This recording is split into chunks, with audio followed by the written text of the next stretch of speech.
对一个人生过度被父母控制的孩子来说，最大的挑战是如何处理父母的尸体。2008年奥运，我从北京出狱回了老家。那年国内经济开始腾飞，房价暴涨，就连老家这种小县城也开了不少工地，我也就顺势做起了在工地旁边卖盒饭的生意。一开始我做好了饭拉过去，后来直接在工地旁边炒。这种模式不仅吸引工人，还有附近学生和其他做小生意的顾客。那天临近中午，来了一对父子，儿子在附近医学院读书，父亲来看望他。我觉得他们不容易，现场给炒了个菜。哪知道吃到一半，孩子突然大叫了一声，一开始跟我说是咬到舌头了，我也没在意。但很快警察就来了，原来那孩子报了警。他说在我的菜里吃出了一颗牙齿，还一口咬定这是人类的牙齿。把我带走的刑警老郭以前是我爸的学生，也是我的老顾客。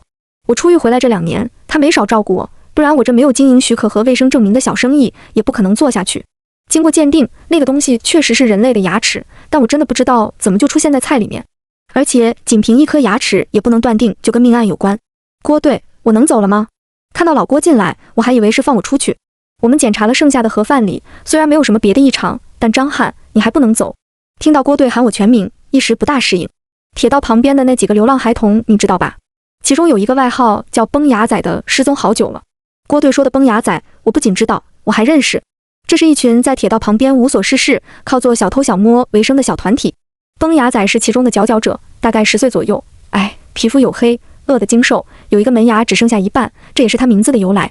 据他说是他父母坐火车到了这一站就没再带上他，便留在了这里。通常这种小孩子的社会关系不会特别复杂，一些小打小闹的事情很快就被郭队摸清楚了。我知道他盯着我是因为我爸。我们住在铁道旁的一个老旧小区，崩牙仔没事会来这里转转。大家都把他当不良少年，但可能因为以前是老师的缘故，我爸不这么觉得，反而还经常教他点东西。这孩子有灵性，也挺懂礼貌，一来二去就跟他认识了，也请他来家里吃过饭。他失踪了，难怪我这几天没见他，是跟着火车去外地谋生了吗？我们找了那群孩子来辨认，那颗牙据说跟崩牙仔的半颗门牙很像。郭队停了停，根据我们的调查，那孩子最后出现的地方是你那栋楼下。从08年之后，因为大搞基建发展，我们这里的老旧小区也开始装监控，虽然大部分只是摆设，但也确实降低了犯罪率。我们小区的摄像头实际上只有小区2个大门口的是有用的，其余的都是应付检查的摆设。而碰巧我们那栋楼就在门口，小区的监控刚刚好能拍到楼下。你们那栋楼出口就只有单元门，崩牙仔进了你们那栋楼就没有再出来过。我知道郭队想搜我家，我知道你意思，我是刑满释放人员，我有前科，正常，你们去我家搜吧，我没做过就不会怕。郭队带人把我家翻了一遍，没有搜出什么，再加上没有发现尸体，没法确定是否发生命案，到了点就把我放了出来。虽然无法证明有命案发生，但流言蜚语已经在人群之间传开。我听到的说是有个人被我肢解来做饭，看样子工地门口的生意是做不下去了。我先去了殡仪馆，前一阵子我父亲从楼梯间跌了下来，老爷子本来身子骨就弱，又摔到了头，当天还没来得及去医院就过世了。尸体拉到殡仪馆之后，因为各种事一直没来得及处理，这下终于有空了。老爷子过世，怎么没跟我说啊？我听到熟悉的声音，转过身，果然是郭队。事发突然，没来得及。我今天来办火化的事，想等着葬礼的时候再喊你呢。郭队拍了拍我表示安慰。殡仪馆的职员走了过来，真不好意思，我们的火化炉坏了，老爷子恐怕还得再等几天。从殡仪馆出来，郭队送我回家，楼下碰到了陆峰。我回来之后没什么朋友，陆峰是一个。我跟他是小学和初中同学，小学时候我爸是我俩的语文老师，初中时候他爸是我俩的数学老师。老师对自己孩子的教育是极为看重的，但我本性叛逆，对我爸的苦心和读书这件事嗤之以鼻，读完职高就去北京打工了，后来因为偷公司的东西进去蹲了2年。陆峰则不然，他按照父母的规划一路考到了北京的大学，听说是什么985，还在当地娶妻生子。但自从他妈死后，他一直工作不顺，最后不知怎么离了婚，1年前回了老家，搬来了这个小区，竟然还跟我同一栋楼。老陆，这是郭队，之前调查崩牙仔的。郭队好，我是老张发小。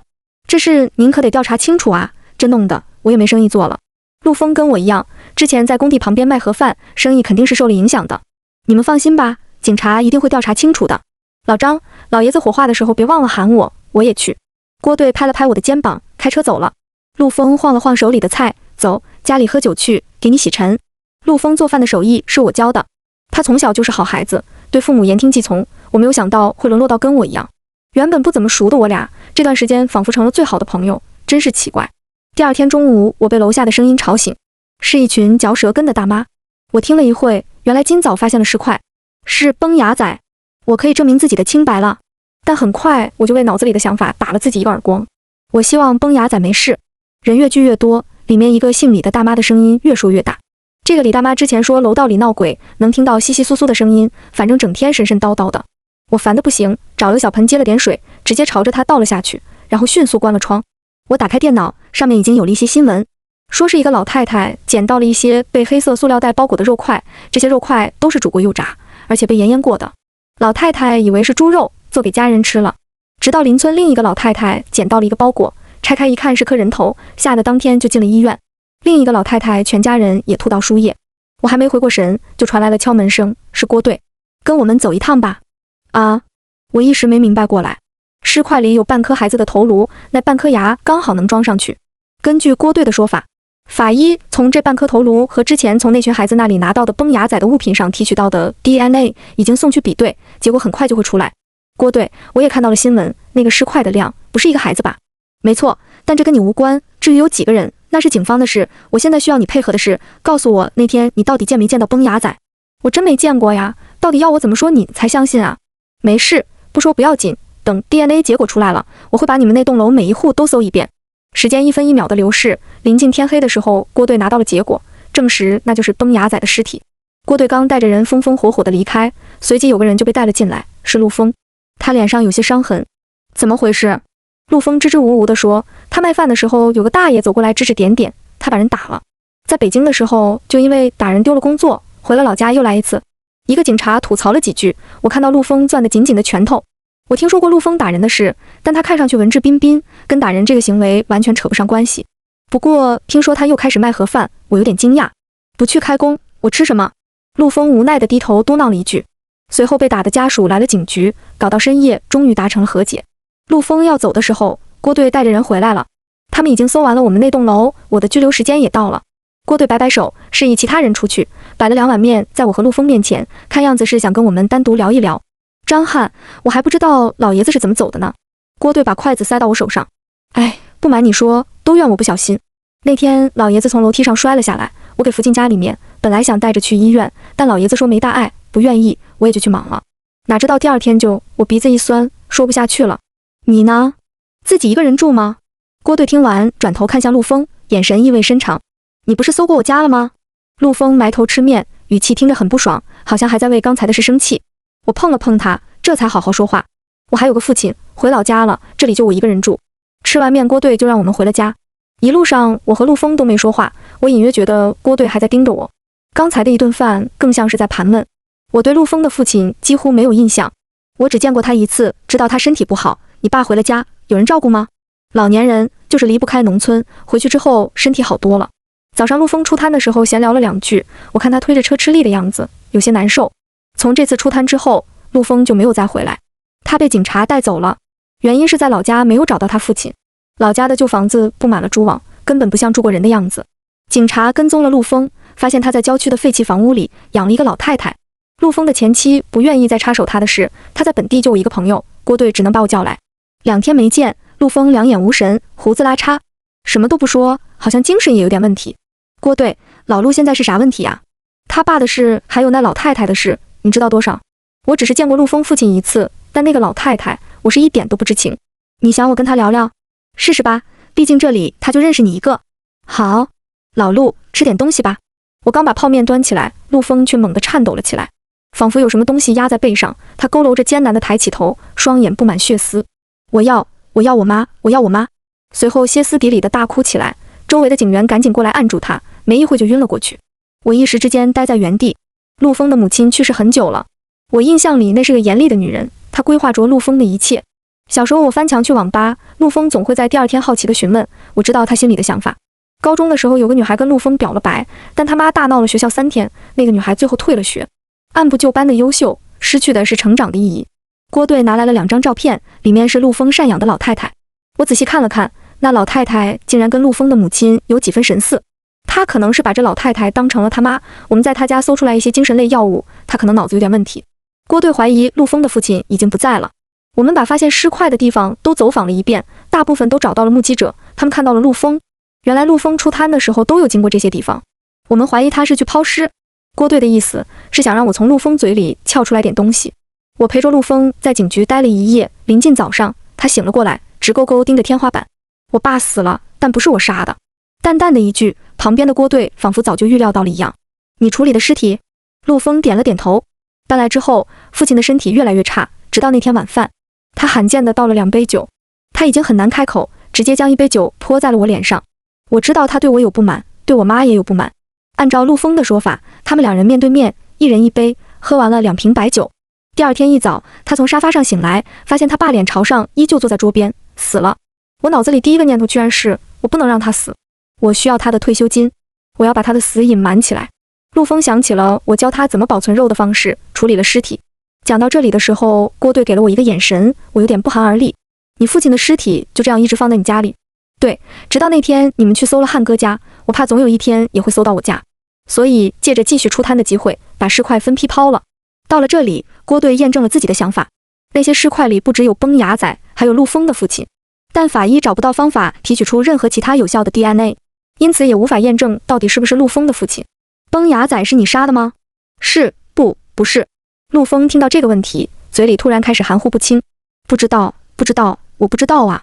他的情绪又开始激动起来。郭队把我带了出去。我知道郭队的猜测是2人都是陆丰杀的，但我实在想不出他有什么动机杀崩牙仔。那个老太太以前在铁路边拾荒，崩牙仔那群孩子经常欺负她。郭队仿佛看穿了我的疑惑，点了支烟，说话的口吻有些不可反驳。回去吧，接下来的事就交给警方就好。那要是有什么需要的，就喊我过来。陆丰就剩我这么一个朋友了。放心吧，他精神有问题，死不了，就是工作量大一些。郭队说完，转身就走。入秋的小城此刻凉意沁人。回到家之后，我见识到了群众的力量。陆丰被描述成了食人魔，而我则被描述成了食人魔导师，教唆他犯案的人。但我不在乎，我只是心里很难受。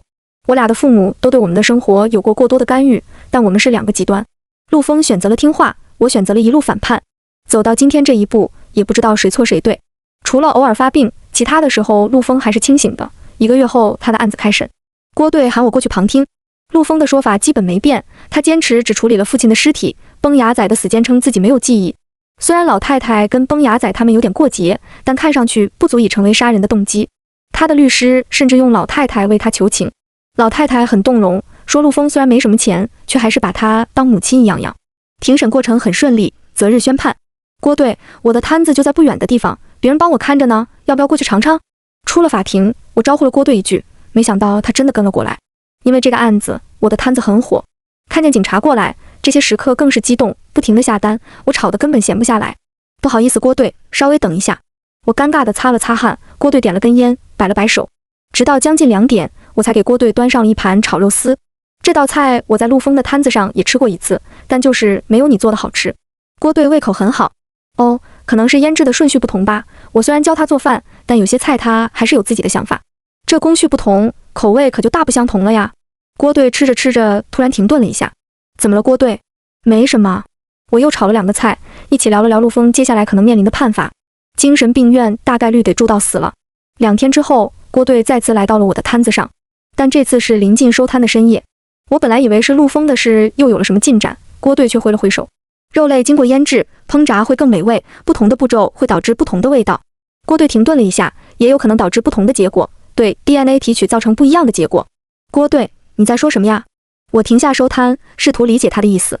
我一直想不通，为什么崩牙仔的 DNA 能提取到，但另外一具尸体的提取不到。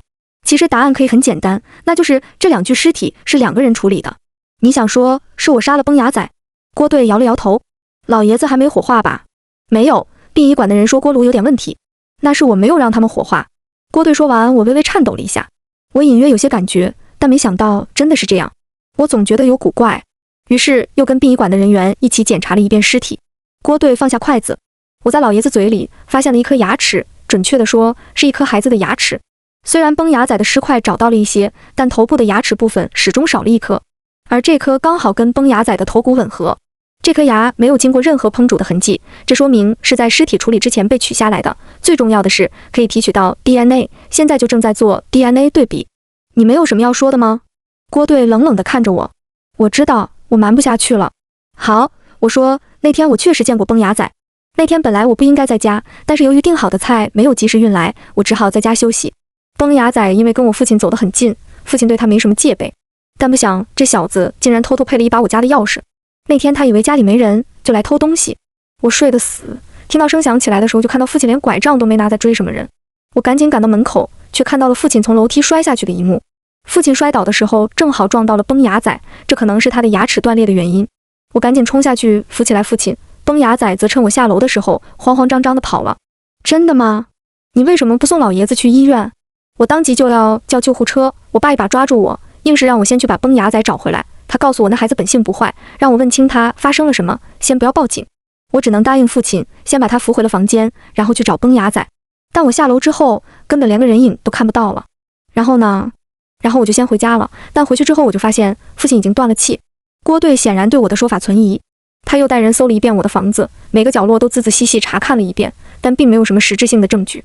郭队，我没做过的事就是没做过。虽然我蹲过耗子，但我这2年出来之后是什么样你最清楚。为什么当初不讲实话？我害怕被牵扯进去，毕竟这种事你也知道，很难说得清。郭队基于我的证词，再次重新组织了一遍当天的案发经过。崩牙仔来到我家偷东西，被我爸发现，随后因为我爸摔下楼梯而惊慌逃窜。随后崩牙仔的尸体出现在陆峰家。陆峰家在我隔壁单元，小区的摄像头可以拍到楼前面的一块空地，这是进入单元的必经之地。这说明崩牙仔从你的单元出来之后，并没有离开小区，而是直接去了陆峰的单元，随后遇害，只有这样才能解释得通。郭队说的有道理，但我怎么都想不通，为什么崩牙仔会在离开后直接去到陆峰的单元？有可能是越危险的地方越安全，也有可能是没有偷到东西，想再努力试试。尽管郭队对我的说法好像无法彻底相信，但并没有进一步的实质性证据。我在郭队的陪同下火化安葬了父亲，警方也重新提交了证据，尽管这可能对陆峰的审判没有什么帮助。陆峰的精神鉴定的结果是精神分裂和妄想症，最后的判决也跟郭队预料的一样，他可能余生都要待在精神病院。时代的变迁永远是以令人始料未及的方式出现。我们这栋楼乃至整个小区，在案发后开始不断有人搬出去，直到陆峰进了精神病院之后，楼里只剩下2户。毕竟发生了这么可怕的事，这个小区干脆直接被列进了拆迁计划。我也找好了新的地方，准备搬过去。这天中午，我正在收拾东西，郭队也来帮我。喝点水吧，郭队。哎，像这种有垃圾通道的老楼房真不多见了。郭队擦了擦汗，此时楼里剩下的另一个住户，那个多嘴的老太太走了过来，手里提着2个编织袋，她也是今天搬家。这通道里有鬼。郭队疑惑地看着老太太，张大妈，你又在这胡扯了。这通道里半夜有响声，不是鬼是啥？老太太对我的指责十分不耐烦，拎着包快步走开。郭队看着她走远的身影，眼神里有些疑惑。3天之后，我搬到了新的地方，安顿好一切后，郭队喊我一起去精神病院看陆峰。那个老太太已经送去相关部门了，陆峰的精神状态最近好了很多，但还是记不起来崩牙仔怎么死的。难道不是因为跟老太太的过节？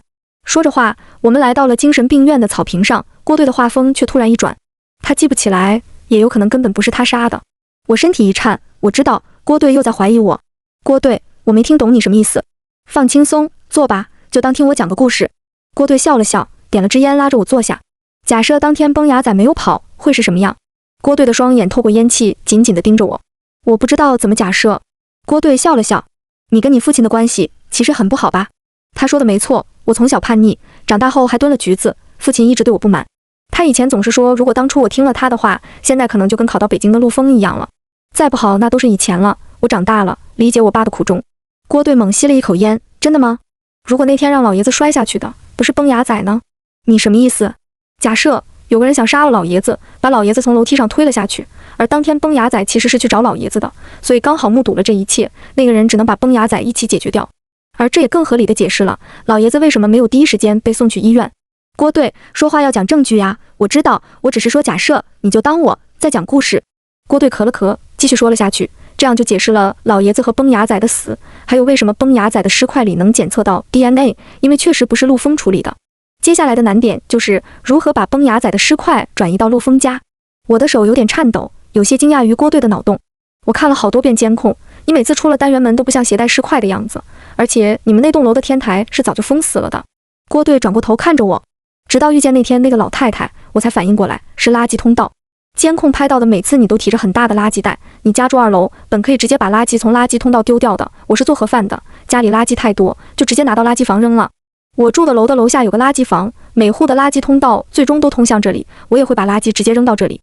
所以其实那几天的大袋垃圾里有尸块。郭队的眼神犀利到我浑身发毛。还记得那个老太太说的话吗？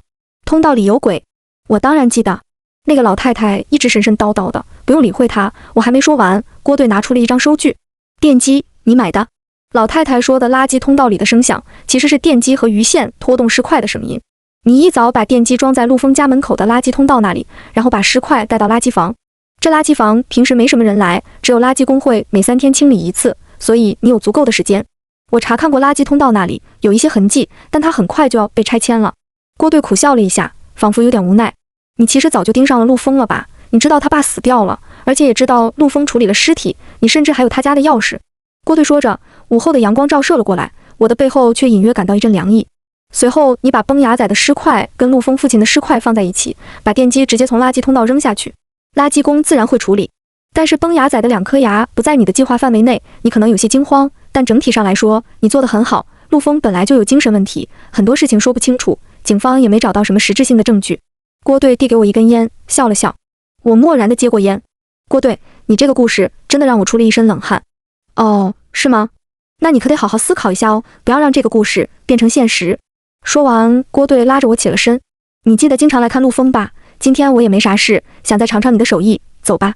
好，这次我见到的是那个我爸嘴里的优秀孩子陆丰。我大概了解了他经历了什么。他妈那个讨厌的女人，小时候每次看到我都会指着我让陆丰不要跟我这种孩子学坏。他早就该死了。但他死了之后，陆丰好像失去了生活的主心骨。也好，陆丰在这里也不愿接触其他人，那我就亲手调教他吧，让我爸看看，优秀的孩子也不过如此。我教了他做饭，让他跟我一起卖盒饭。这小子挺聪明，学得快，但我总觉得他有秘密。终于有一天，我找他喝酒，趁他喝醉，偷偷配了他家的钥匙，偷偷进了他家。我惊呆了，那是他爸的尸体。难怪这小子这2天一直问我怎么保存肉类，他想瞒下这件事。我知无不言。1个月后，我又进了他家一次，果然尸体处理得很完美。他的精神似乎也有些问题。他在郊外养了一个老太太，我偷偷跟踪过去，看到他把脸埋在老太太怀里，一边哭一边喊妈妈。我浑身一阵鸡皮疙瘩，这家伙这么变态呀！看来他妈已经成了他的精神支柱。我知道他想去看精神科，嘿嘿，我给他推荐了个药，这是我蹲耗子的时候狱友吃过的，有很强的副作用。他果然听我的呀，把我当成好朋友。看着他现在这样，我真开心。但我爸这家伙偏偏不让我开心，他就算卖盒饭也比你干得好。你这辈子就是一直犯错，他只是一时不得已。老头子讲完这么难听的话，开门就走。那一刻，我下了决心，我把他从楼梯上推了下去。我不知哪来的勇气，可能因为这段时间在操控陆丰的时候建立起来的信心。好巧不巧，这一幕被老头子经常接济的叫崩牙仔的小屁孩看到了。他妈的，我只能一不做二不休。我冲下去抓住崩牙仔捶了2拳，然后拉回家弄死了。当然，老头子不能送去医院，我让他躺在床上看着我杀人。开心吗？臭老头，看到了，他死了，你也得死。这就是你儿子，这就是你儿子。果然，老头子受不了这个刺激，很快咽了气。我突然感到一股解脱了的快乐。这么多年，我终于把这张不断指责我的嘴抹杀了。但很快我就开始恐惧。这时，一个计划很快在我脑海里成型。我用1个下午处理了崩牙仔的尸体，随后去买了电机和鱼线。趁陆丰去外地的前一天找他喝酒，灌醉他之后，把电机装好，随后把尸块包装在垃圾里，带到垃圾房，连接上鱼线，等他慢慢运上去。陆丰回来后，我又找了个借口去找他喝酒，复制一遍上次的流程，然后大大方方地从垃圾通道里拿出包好的尸块，跟他父亲的放在一起。本来这件事可以就这么过去的，毕竟没人关注陆丰他爸的死活，没人关注我爸的死活，更没人在意一个不良少年的失踪。但偏偏就那么巧，崩牙仔的半颗牙不知道怎么的出现在了我的菜里。